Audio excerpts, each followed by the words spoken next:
Much has been made about Atlanta being a very different city 19 years after we hosted our last Super Bowl. In fact, you can begin in downtown and you can make your way toward Buckhead, and this city is unrecognizable, not only in terms of its diversity, but also the aquarium. You think about the Human Rights and Civil Rights Museum as well, and you think about how Buckhead has changed.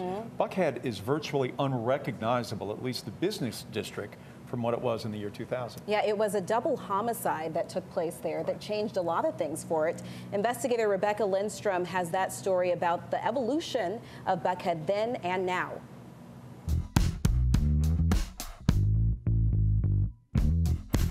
When the Super Bowl touched down in Atlanta last, Buckhead was a bit like Jekyll and Hyde.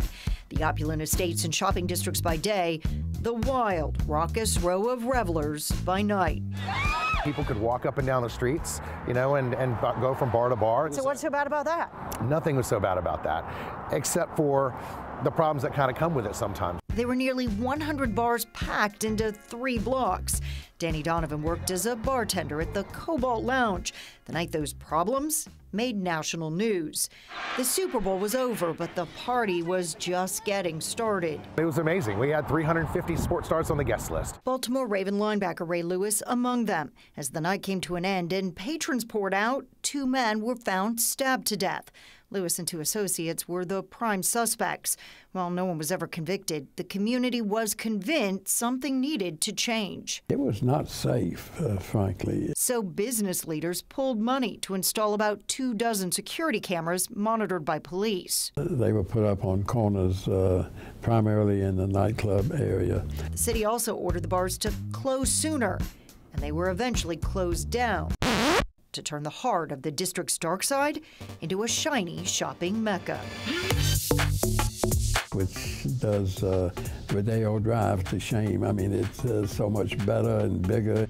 Buckhead Coalition President Sam Massell says it's just one of the 36 new shopping centers built in the past 2 decades, delayed but not stopped by the recession. We're sitting in a 29-story building. With a view of some of the 33 office buildings constructed since the Super Bowl, adding nearly 7 million square feet of new office space. Apartments, they have actually increased 200% since the Super Bowl was here last.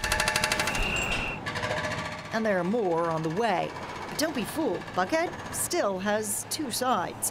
It's just found a better balance. There's still nightlife, though, in this area. Oh, yeah. I see it. It's fun, and it's alive, and it's exciting.